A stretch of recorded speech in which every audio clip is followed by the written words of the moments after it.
The late afternoon sun cast long shadows across the quiet suburban street as Zachary Thompson's car pulled into the driveway of his two-story home. At 38, Zachary cut an impressive figure, tall, with salt and pepper hair that belied his age, and piercing blue eyes that could read the skies as easily as they could read people. Today, those eyes were weary from travel but alert with anticipation. He had left the climate conference early, driven by an urgency that went beyond professional duty. The Category 5 hurricane barreling towards the coast demanded his attention, but it was the promise of home, of Lucinda, that quickened his step as he approached the front door. Something made him pause. A car was parked on the street, just a few houses down. He recognized it immediately, Morris's sleek black sit-in. His brother's presence wasn't unusual. Morris often dropped by to check on Lucinda when Zachary was away. But today, an uneasy feeling settled in the pit of Zachary's stomach.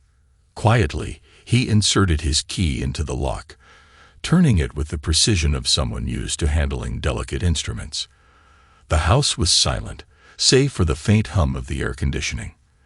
Zachary's footsteps were muffled by the plush carpet as he made his way up the stairs, his heart beginning to race for reasons he couldn't quite articulate.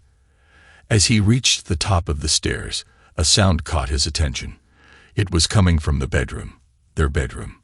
Soft voices, punctuated by occasional laughter. Zachary's breath caught in his throat as he approached the partially open door. Through the crack he saw them.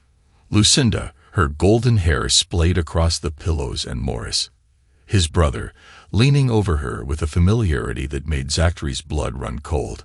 They were fully clothed, but the intimacy of their position was unmistakable.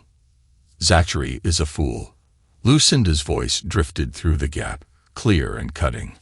"Always working for others and saving lives. That gives us a lot of time to spend together." Morris's laugh was low and conspiratorial. "He's been the same since childhood. A responsible kid, but a woman like you doesn't like that. So I'm here for you." Their shared laughter felt like a physical blow to Zachary. His mind reeled, struggling to process the scene before him. The woman he loved, the brother he trusted, both betraying him in the most intimate way possible. For a moment, rage threatened to overwhelm him. He wanted to burst through the door to confront them, to demand answers. But years of dealing with unpredictable storms had taught Zachary the value of calm in the face of chaos. Instead, he reached for his phone. His hands were steady despite the turmoil inside him. With practiced ease, he activated the recording function, capturing their conversation. Evidence, he told himself, though for what purpose he wasn't yet sure. As Lucinda and Morris continued their intimate discussion, oblivious to his presence, Zachary retreated silently down the stairs. He made it to his car without incident, sliding into the driver's seat on autopilot. As he started the engine, his professional instincts kicked in. The hurricane. He needed to focus on the approaching storm. It was a lifeline, a purpose to cling to when everything else seemed to be crumbling around him. The drive to his office at the weather center was a blur. Zachary's mind oscillated between replaying the scene he had witnessed and forcing himself to concentrate on the meteorological data he would need to review.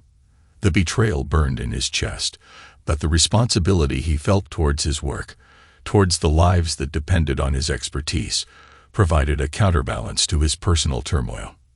As the weather center came into view, Zachary took a deep breath, steeling himself for the task ahead. The hurricane wouldn't wait for his personal life to sort itself out. Lives were at stake, and he had a job to do. With a final, painful thought of Lucinda and Morris, Zachary locked away his emotions and stepped out of the car, ready to face the approaching storm, both literal and metaphorical. The weather center hummed with activity as Zachary strode through the doors. Screens flickered with satellite imagery, and the air was thick with tension. Colleagues hurried past, their faces etched with concern. But for Zachary, the chaos was a welcome distraction from the storm raging in his own mind. He made his way to his workstation, fingers flying over the keyboard as he pulled up the latest data on the hurricane. The numbers were staggering, unlike anything he had seen in his career. Wind speeds, barometric pressure, size, all pointed to a monster of a storm. "Zach, you okay? You seem off. You seem off." The voice startled him. Zachary looked up to see Cassie, his longtime colleague and friend, peering at him with concern. Her dark eyes, usually alight with enthusiasm, now held a hint of worry. For a moment, Zachary considered telling her everything. Cassie had always been a good listener, a voice of reason in turbulent times. But the words stuck in his throat. How could he explain the betrayal he had witnessed just hours ago? "I'm fine," he deflected, gesturing towards the radar display. "This storm is unprecedented. We need to warn people." Cassie followed his gaze, her own eyes widening as she took in the data. "My God," she whispered, "I've never seen anything like this." Together, they immersed themselves in the work, analyzing wind patterns, predicting storm surges, and preparing for the emergency broadcast that would need to go out soon. As they worked, Zachary's phone buzzed insistently in his pocket. Messages from Lucinda asking about his return. Each vibration felt like a fresh betrayal, but he forced himself to ignore them. The storm demanded his full attention. As the hours ticked by, the hurricane drew closer. It's massive, clearly visible on the satellite imagery. The tension in the weather center ratcheted up with each passing minute. Meteorologists huddled around screens, emergency coordinators barked orders into phones, and through it all, Zachary remained a calm center, his personal turmoil hidden behind a mask of professional focus. Suddenly, the door to the main room burst open. The institute director, a tall man with a shock of white hair, strode in, his face grave. "We're evacuating," he announced, his voice cutting through the chatter. "This hurricane's off the charts. We need to get to a safer location." A flurry of activity erupted as people began gathering essential equipment and data backups. But Zachary remained seated, his eyes fixed on the screens before him. In that moment, he made a decision that would change everything. "I'm staying," he said, his voice quiet but firm. "Someone needs to monitor this beast." The director turned to him, surprise and concern warring on his face. "Zachary, that's not necessary. We have remote systems." "With all due respect, sir," Zachary interrupted, "those systems can fail. We need eyes on the ground. I can provide crucial real-time data to the emergency services." For a long moment, the director held Zachary's gaze, searching for any sign of doubt. Finding none, he nodded slowly. "All right," he conceded, "but at the first sign of danger, you evacuate." "Understood," Zachary nodded, turning back to his screens as the room emptied around him. As the last of his colleagues filed out, casting worried glances his way, Zachary felt a strange sense of calm settle over him. Here, in the face of one of nature's most powerful forces, the betrayal he had witnessed seemed almost small. But as the wind began to howl outside and the first bands of rain lashed against the windows, Zachary knew that both storms, the one raging outside and the one in his heart, were far from over.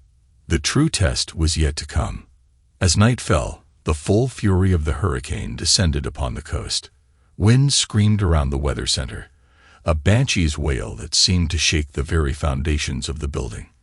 Rain lashed against the windows in horizontal sheets, reducing visibility to near zero. But inside, illuminated by the glow of computer screens, Zachary Thompson worked tirelessly, a lone sentinel against the storm. His fingers flew across the keyboard, inputting data, running models, and sending out crucial updates to emergency services. Every few minutes, his calm voice would break through the static on emergency channels, providing life-saving information to rescue teams battling the elements. "The eye wall is approaching your position," he warned a Coast Guard team attempting a daring rescue at sea. "Expect wind speeds to increase dramatically in the next 10 minutes. Abort if necessary."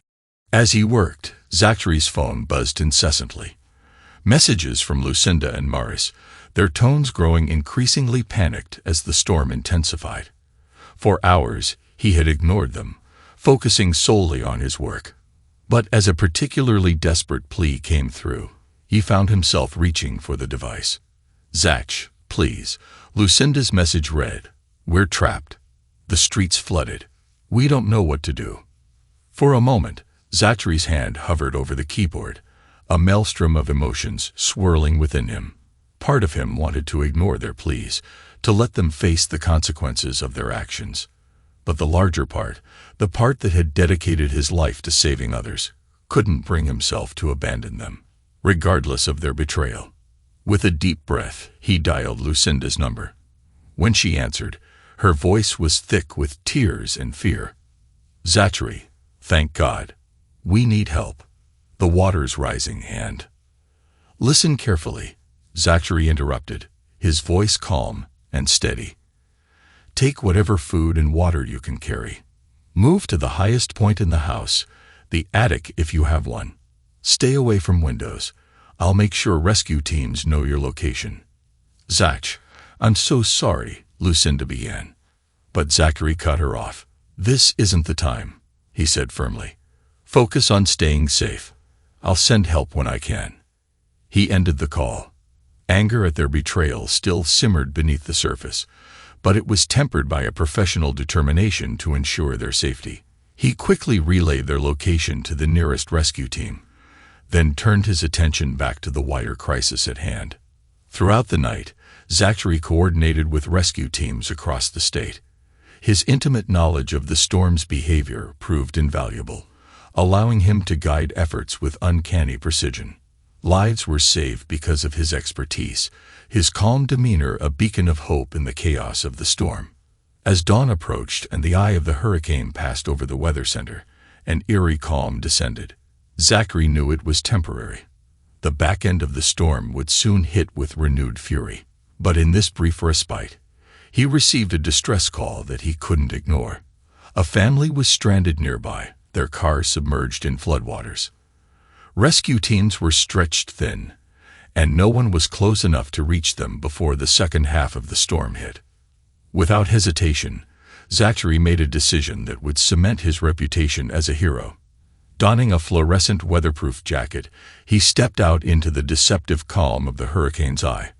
The scene that greeted him was one of utter devastation. Trees were uprooted, cars overturned, and debris littered the flooded streets. But Zachary pressed on, wading through knee-deep water towards the stranded family. He found them huddled on the roof of their car, 2 adults and 3 young children, terror etched on their faces. With gentle reassurance and steady hands, Zachary helped them down, leading them through the treacherous waters back to the relative safety of the weather center. As they reached the building, the wind began to pick up again. The eye wall was closing in, bringing with it the second onslaught of the hurricane. Zachary ushered the family inside, just as the full fury of the storm descended once more. For the remainder of the hurricane, Zachary continued his tireless work, guiding rescue efforts and providing crucial updates. When the storm finally passed, leaving behind a landscape forever altered, the true extent of Zachary's actions came to light. His decision to stay behind, his expert guidance throughout the night, and his personal rescue of the stranded family had saved countless lives. As dawn broke on a changed world, Zachary Thompson emerged as a hero, his personal turmoil masked by his professional triumph. But as he stood at the window, watching the first tentative rays of sunlight pierce the dissipating clouds, Zachary knew that while the meteorological storm had passed, the storm in his personal life was far from over.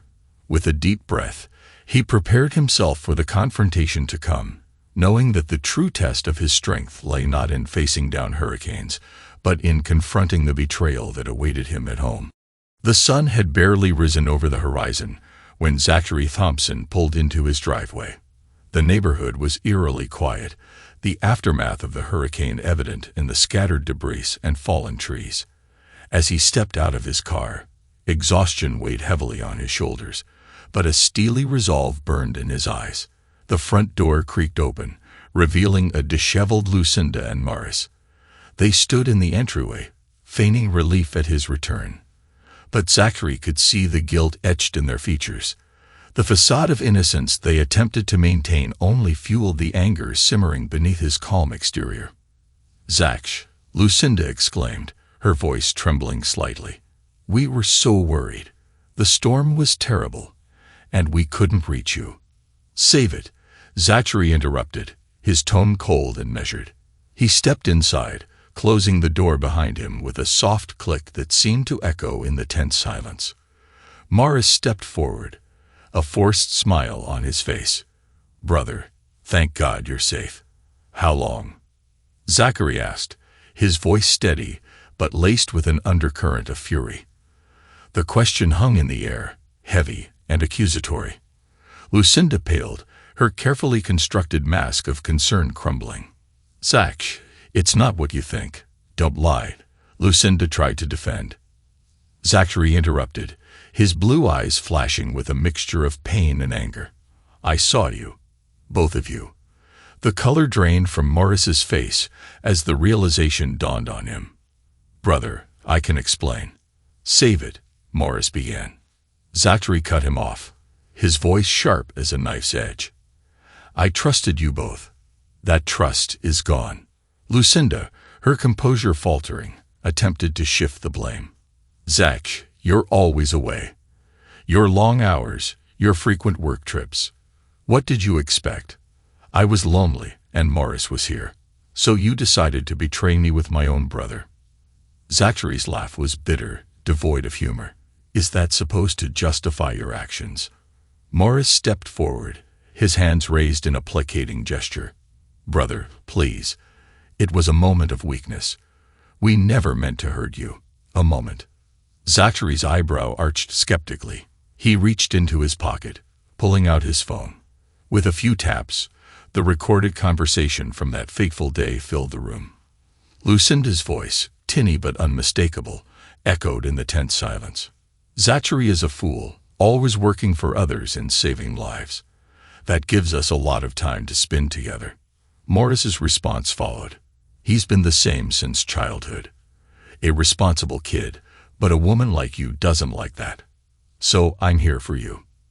Their laughter, once shared in secret, now exposed, seemed to physically pain them as they listened. Lucinda's face crumpled, tears welling in her eyes. While Morris looked as if he might be sick, Zachary stopped the recording, his face a mask of controlled fury. "A moment of weakness. This sounds like a well-established affair to me." Lucinda stepped forward, reaching out to him. "Zach, please. We can work through this. I love you." "Love?" Zachary recoiled from her touch. "You have a funny way of showing it, Lucinda." Morris, his face a picture of desperation, tried once more. "Brother, we made a terrible mistake, but we're family. Surely we can find a way to move past this." "Family?" Zachary's laugh was hollow. "You should have thought about that before you betrayed me, Morris." With deliberate calmness, Zachary reached into his jacket and pulled out a manila envelope. "I've already contacted a divorce lawyer," he said, his voice devoid of emotion. "And Morris, you're fired from the family business." The words hit them like physical blows. Lucinda stumbled back, her legs giving way as she collapsed onto the couch. Morris stood frozen, his face a mask of shock and disbelief. "Zach, you can't mean that," Lucinda whispered, her voice barely audible. "I've never been more serious in my life," Zachary replied, his tone leaving no room for argument. "You've made your choices. Now you'll both face the consequences." As he turned to leave, Morris made one last desperate attempt. "Zachary, please. The business. It's my life's work too. You can't just." "I can. And I have." Zachary cut him off. "You should have thought about that before you decided to betray your own brother." With those final words, Zachary walked out of the house, leaving behind a shattered Lucinda and a stunned Morris. As he got into his car, he could hear Lucinda's sobs through the open window, but he steeled himself against the sound. The storm might have passed, but for Zachary Thompson, the real tempest was just beginning. In the weeks that followed, As the coastal town slowly rebuilt itself in the wake of the hurricane, Zachary Thompson found himself navigating a different kind of devastation. The divorce proceedings had begun, turning his once peaceful life into a battlefield of legal negotiations and emotional turmoil. Sitting in the office of his private investigator, Jack Reeves, Zachary braced himself for more bad news. Jack, a grizzled ex-cop with a reputation for uncovering even the most deeply buried secrets, wore an expression as he spread out a series of documents on his desk.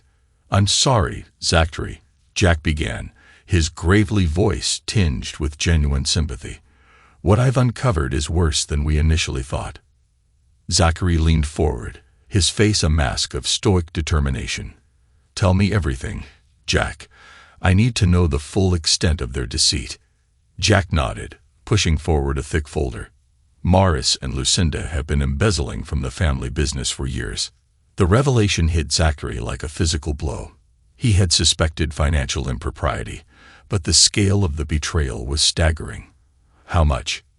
he managed to ask, his voice barely above a whisper. "Millions," Jack replied, his tone firm. "They've been siphoning off funds through a series of shell companies. It's sophisticated stuff. They must have had help." Zachary's mind reeled. The family business, built by his grandfather and nurtured by generations, had been his pride and joy. To think that his own brother and wife had been systematically looting it for years. The betrayal cut deep. But Jack wasn't finished. With a hesitant glance at Zachary, he pushed forward another document. "There's more," he said softly, "and I'm afraid this might be even harder to hear." Zachary steeled himself. "What is it?" "During my investigation, I uncovered some discrepancies regarding your daughter, Christy. The timing aligns more with the beginning of Lucinda and Morris' affair than with your marriage. The world seemed to tilt on its axis. Christy, what about her?" Jack's eyes were filled with compassion as he delivered the blow. "There's significant doubt about her paternity, Zachary. The timing. It aligned more with the beginning of Lucinda and Morris' affair than with your marriage." For a moment, Zachary couldn't breathe. Christy, his beautiful, intelligent 14-year-old daughter, the light of his life. Could she really not be his? "I need to know for sure," Zachary said, his voice hoarse with emotion. Jack nodded, understanding the unspoken request. "I can arrange for a discreet paternity test. We'll have the results within a week." The next 7 days were a blur for Zachary. He went through the motions of his daily life, attending meetings at the weather center, participating in the ongoing hurricane recovery efforts. But his mind was constantly elsewhere. Every time he looked at Christie's picture on his desk, a fresh wave of pain and uncertainty washed over him. When Jack called to inform him that the results were in, Zachary felt a mix of dread and desperate need for closure. Sitting once again in the private investigator's office, he braced himself for the truth. Jack slid an envelope across the desk, his expression somber.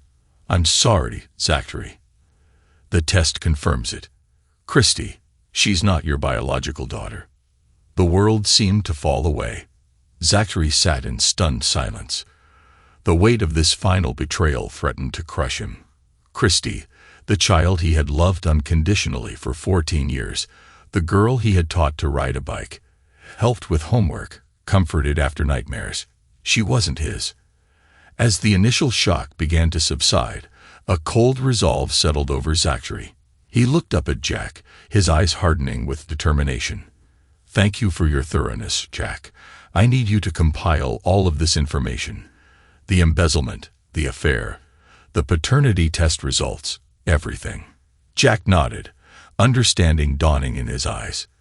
"You're going to use this in the divorce proceedings." "Yes," Zachary confirmed, his voice steady. "But not just that. I have a plan, and I'll need your discretion." Leaving Jack's office, Zachary made his way to meet with his lawyer, Arthur Blackwood. The distinguished attorney's office was a stark contrast to Jack's utilitarian space, polished wood and leather-bound law books. Arthur listened intently as Zachary laid out the evidence, his expression growing increasingly grave. They've stolen millions, Arthur explained, shaking his head in disbelief. And with the paternity results, you have an incredibly strong case, Zachary. We could destroy them in court. Zachary nodded. Prepare everything, Arthur. They won't see this coming. But as Arthur began to outline their legal strategy, Zachary held up a hand. There's more, Arthur.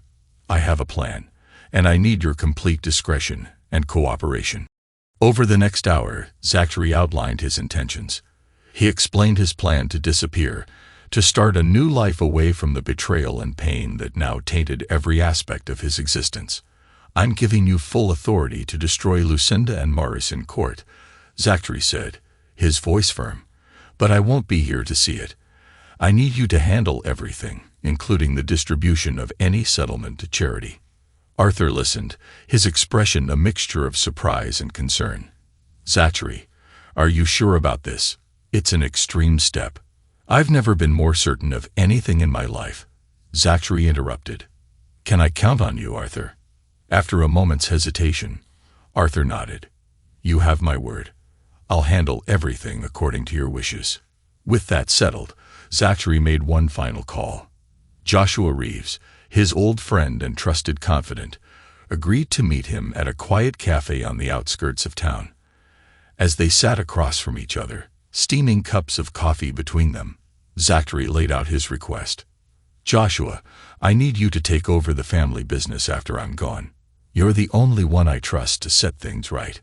Joshua's eyes widened in shock. Gone. Zach, what are you planning? Zachary gave his friend a sad smile. The less you know, the better, Josh. But I need to know the business will be in good hands. Will you do this for me? After a long moment, Joshua nodded, reaching out to clasp Zachary's hand. You can count on me, Zach. Always. As Zachary left the cafe, he felt a weight lift from his shoulders. The pieces were in place. Now all that remained was to set his plan in motion and leave behind the shattered remains of his old life. In the days that followed, Zachary Thompson threw himself into his work with renewed vigor. To the outside world, it appeared as though he was channeling his personal turmoil into his professional life. His colleagues at the Weather Center marveled at his focus, his ability to predict and analyze weather patterns with even greater accuracy than before. But beneath this facade of normalcy, Zachary was meticulously planning his disappearance. His expertise in weather patterns and emergency protocols, honed over years of studying and predicting natural disasters, now served a different purpose. He was crafting the perfect storm, not of wind and rain, but of circumstances that would allow him to vanish without a trace. Late at night, when the house was quiet and the weight of betrayal seemed to press in from all sides, Zachary sat at his computer, carefully liquidating his assets. With practiced ease, he transferred funds to untraceable accounts, setting up a financial safety net for his new life. Each transaction was a step further away from the life he had known, from the family that had betrayed him. As he worked, Zachary's mind occasionally drifted to Christy. The knowledge that she wasn't his biological daughter still stung, a constant ache in his chest. But as he looked at her picture on his desk, he realized that his love for her hadn't diminished. If anything, it had grown, tempered by the pain of betrayal into something fierce and protective. He would make sure she was taken care of, even if she never knew the truth of his sacrifice. With his financial preparations in place, Zachary turned his attention to creating a false trail. He booked flights to various locations, made reservations at hotels he would never visit, and left breadcrumbs of a planned trip that existed only in digital form. To anyone investigating his disappearance later, it would appear as though he had been planning a solo journey to clear his head after the turmoil of recent events. As the day of the crucial court hearing approached, Zachary monitored the weather with an intensity that surpassed even his usual dedication. He had chosen this day carefully, knowing that a severe storm system was predicted to hit the coast. It wasn't a hurricane this time, but a powerful nor'easter that promised to bring chaos to the region.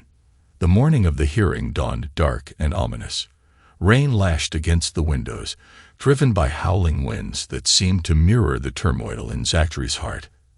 As he dressed in a somber suit, preparing for what the world believed would be his appearance in court, he allowed himself one last moment of reflection.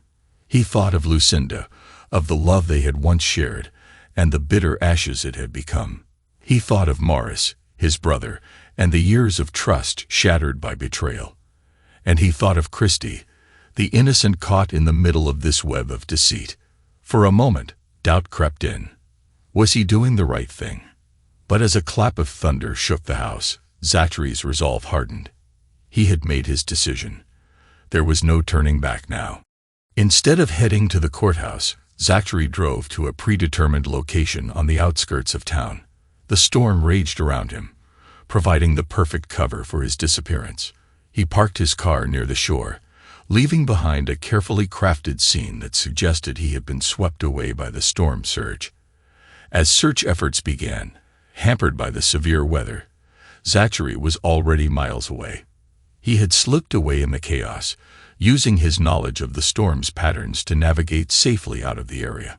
The evidence he left behind, his waterlogged cell phone, a torn piece of his suit jacket caught on some rocks, would suggest a tragic accident. Days turned into weeks as the search continued. Zachary, now far from the life he had known, watched from afar as the story unfolded. News reports spoke of the respected meteorologist presumed lost at sea, a tragic victim of the very forces he had spent his life studying. He saw Lucinda's tear-stained face on television, pleading for any information on his whereabouts. He watched as Morris, looking haggard and guilt-ridden, joined the search efforts. But even as the public drama played out, Zachary knew that behind the scenes, a different story was unfolding. Arthur would be presenting the evidence of Lucinda and Morris's betrayal in court. The embezzlement, the affair, the paternity test results, all would come to light. And in Zachary's absence, there would be no one to mitigate the consequences of their actions. As the storm finally cleared, both literally and figuratively, Zachary stood on the deck of a ship bound for distant shores. He looked back at the receding coastline, feeling a complex mix of emotions. There was pain, yes, and a deep sense of loss. But there was also a glimmer of hope, a feeling of freedom that grew stronger with each nautical mile that separated him from his past. Lucinda and Morris were left to face the consequences of their actions, their carefully constructed world crumbling around them. And Zachary Thompson, once a fixture of their lives, was now nothing more than a ghost, a memory fading like storm clouds on the horizon. As the last glimpse of familiar shores disappeared from view, Zachary turned his face to the open sea. The future stretched out before him, unknown and uncertain, but freed from the betrayal that had shattered his world. With a deep breath of salty air, he stepped forward into his new life, leaving behind the man he once was and embracing the chance to rewrite his own story. The gentle lapping of waves against the shore provided a soothing backdrop to the cozy beachfront home in New Zealand. Inside, a man stood by the window, his gaze fixed on the horizon, where the sea met the sky. At first glance, he appeared to be George Hamilton, a respected environmental scientist known for his groundbreaking work in climate change adaptation. But beneath this carefully crafted identity lay the truth. This was Zachary Thompson, the man who had vanished without a trace 7 years ago. The past 7 years had transformed Zachary, both inside and out. His once neatly trimmed dark hair now sported distinguished streaks of gray, and laugh lines had begun to form around his eyes. But the most significant change was in his demeanor. The weight of betrayal that had once hunched his shoulders was gone, replaced by a quiet confidence and contentment. As he watched the sun begin its descent towards the horizon, Zachary reflected on the journey that had brought him here.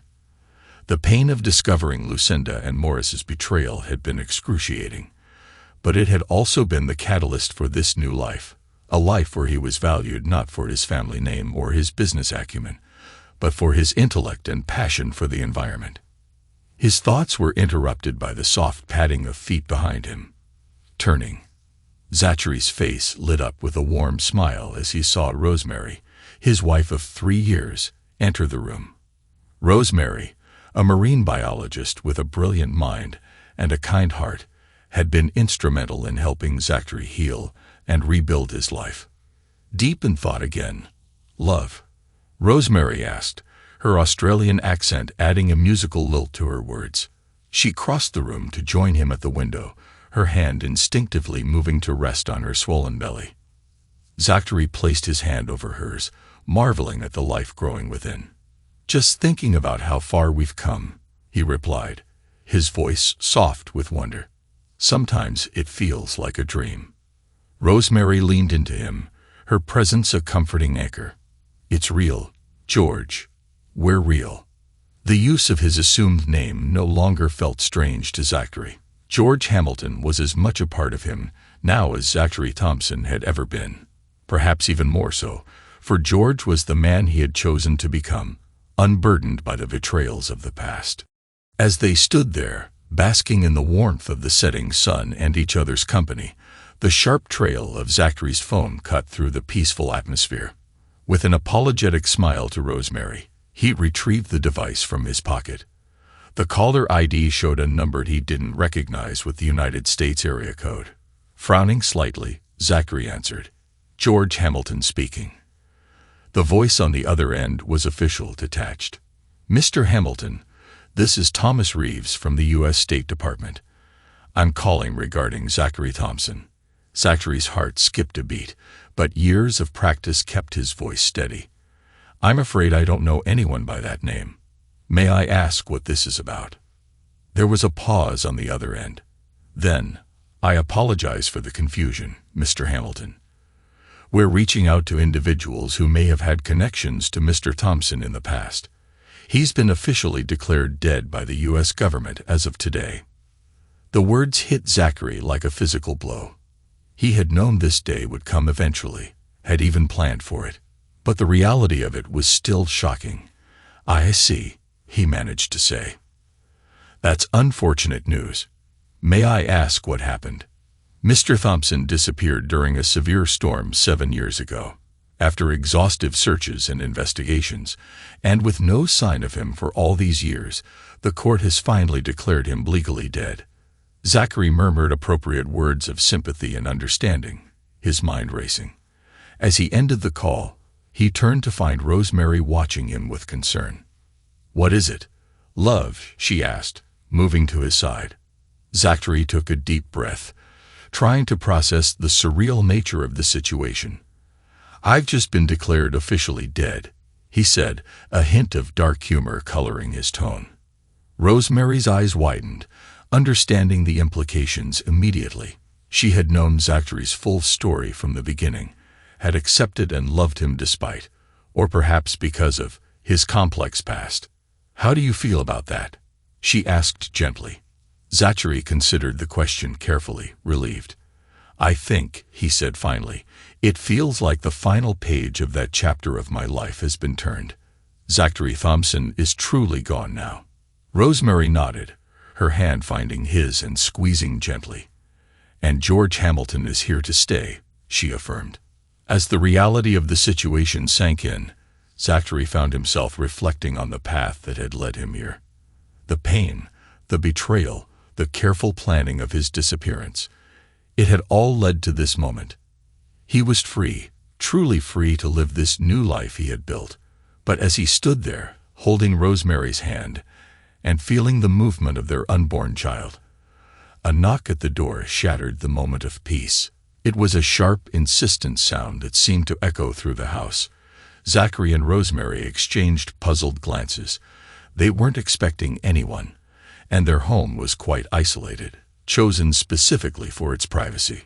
"I'll get it," Zachary said, giving Rosemary's hand a reassuring squeeze before moving towards the door. As he reached for the handle, a sense of foreboding washed over him. Something about the timing, coming so soon after the call declaring him legally dead, felt ominous. Taking a deep breath to steady himself, Zachary opened the door. The sight that greeted him made his blood run cold. Standing on his doorstep, looking haggard and desperate, was a face he had never expected to see again. A face that belonged to a past he thought he had left behind forever. Lucinda.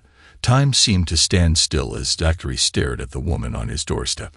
Lucinda, once the picture of elegance and poise, now looked like a shadow of her former self.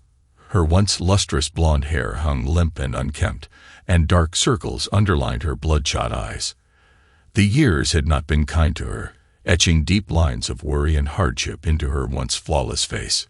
"Zachary, Lucinda," she gasped, her voice a mixture of disbelief and desperation. "I can't believe we need your help. Christy's in trouble." For a moment, Zachary was transported back in time. The sound of Lucinda's voice, once so familiar and beloved, now sent a chill down his spine. He gripped the doorframe tightly, anchoring himself in the present, in his identity as George Hamilton. His eyes narrowed as he regarded her coldly. "How did you find me?" he demanded, his voice low and controlled. Lucinda waved her hand dismissively, her eyes wild with urgency. "That doesn't matter," she pleaded. "Christy's in jail. She needs bail money. It's your fault. You abandoned us." The accusation hit Zachary like a slap in the face. Anger, long suppressed and carefully controlled, bubbled up inside him. He let out a bitter laugh. "I abandoned you," he spat, his voice dripping with sarcasm. "I abandoned a woman who was having an affair with my brother and a child that isn't mine." With swift, decisive movements, Zachary reached into a nearby drawer and pulled out a folder.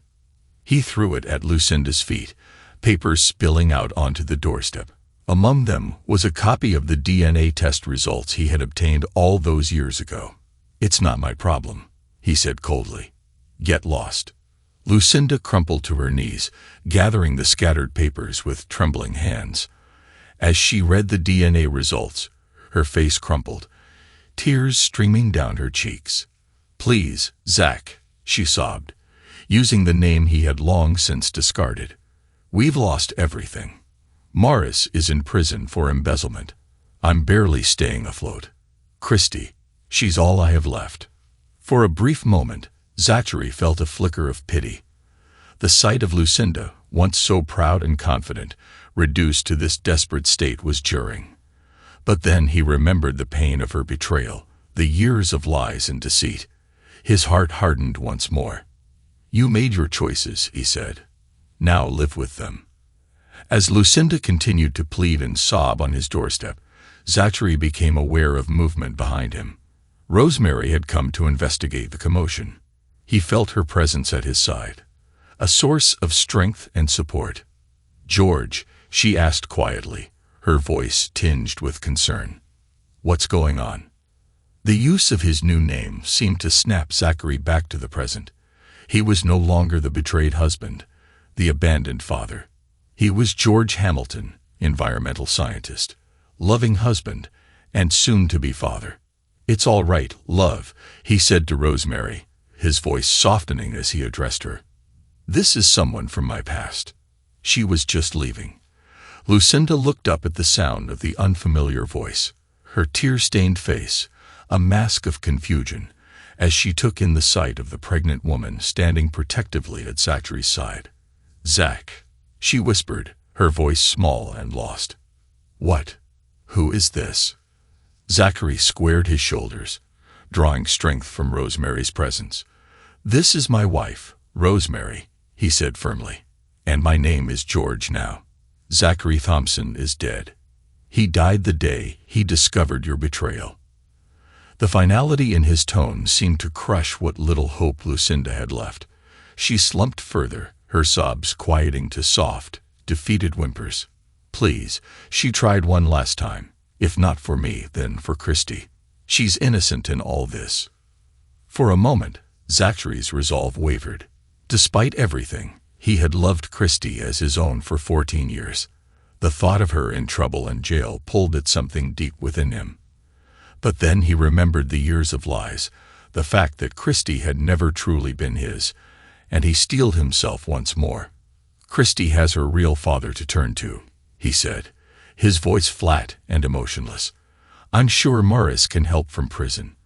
After all, that's where all the money you stole ended up, isn't it? Lucinda flinched at his words, the truth of them clearly striking home. She looked up at Zachary, really seeing him for the first time since she had arrived.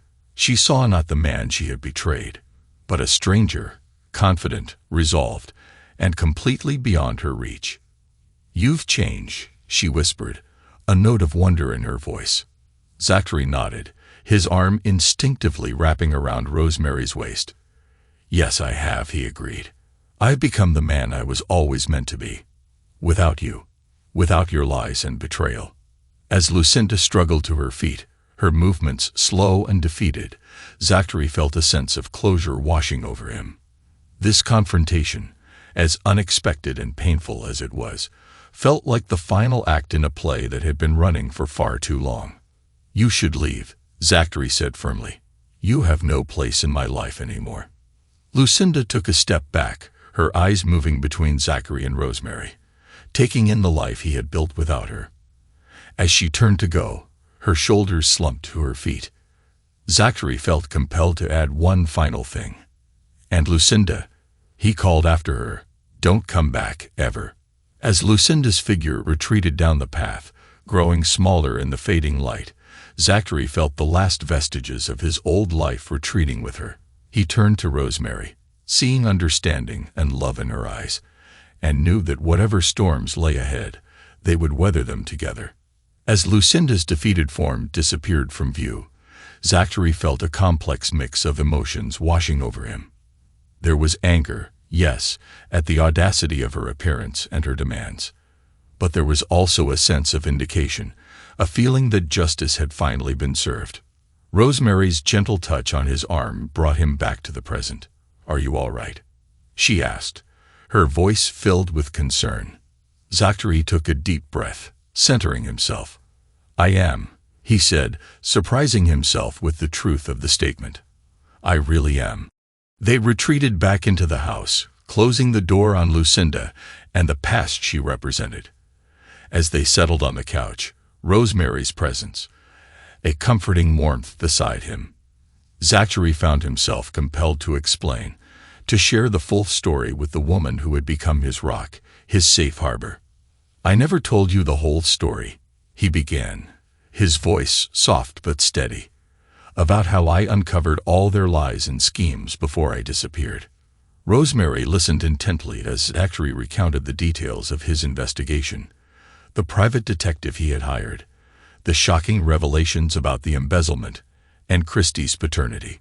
He explained how he had meticulously gathered evidence, building an ironclad case against Lucinda and Morris. "I left all the evidence for the authorities," he revealed, a hint of satisfaction creeping into his voice. "I made sure they would face the consequences of their actions, even if I wasn't there to see it." Rosemary's eyes widened as she absorbed the information. So Morris being in prison, Lucinda losing everything. That was all because of the evidence you left behind. Zachary nodded, a smile playing on his lips. Their downfall was their own doing. I just made sure the truth came to light. As he spoke, Zachary felt a weight lifting from his shoulders. For years, he had carried the burden of this secret, the knowledge of how he had ensured justice would be served. Sharing it with Rosemary, seeing understanding and support in her eyes, felt like the final step in leaving his past behind. "You're a remarkable man, George Hamilton," Rosemary said softly, using his new name with purpose. "The strength it must have taken to walk away, to build this new life. I'm in awe of you." Zachary felt a rush of love and gratitude for this woman who had accepted him, past and all. He reached out, gently placing a hand on her swollen belly. "I couldn't have done it without you," he said earnestly. "You gave me a reason to truly live again, not just exist." As they sat there, the sun setting outside their window, painting the room in warm hues, Zachary felt a profound sense of closure. Lucinda's appearance, as shocking as it had been, had served to reinforce just how far he had come, how much he had gained. "It's over," he said softly, more to himself than to Rosemary. "Let's focus on our family now." Rosemary smiled, understanding the weight of the moment. She took his hand, intertwining their fingers. Together, she agreed, her voice filled with love and promise. As they sat in comfortable silence, watching the last rays of sunlight disappear beyond the horizon, Zachary felt a mix of vindication and relief wash over him. He had not only survived the betrayal that had shattered his world 7 years ago, but he had thrived. He had created a new life filled with love, purpose, and the promise of a future brighter than he could have ever imagined. The storm of his past had finally cleared, leaving behind a landscape of possibility. As he looked at Rosemary, at the evidence of their growing family, Zachary knew that the best was yet to come. He had weathered the tempest of betrayal and emerged stronger, wiser, and happier on the other side. With a contented sigh, Zachary pulled Rosemary closer, reveling in the warmth of her presence. The ghosts of his past had been laid to rest. Justice had been served. And now, finally, he could fully embrace the future that lay before him. As they closed the door on Lucinda and the past she represented, Zachary and Rosemary turned towards their bright, promising future, ready to face whatever challenges lay ahead together. Thanks to everyone who took the time to listen to today's stories. If you enjoyed it, please consider liking and subscribing if you haven't already. Feel free to share your thoughts on the events in the comments below. Take care.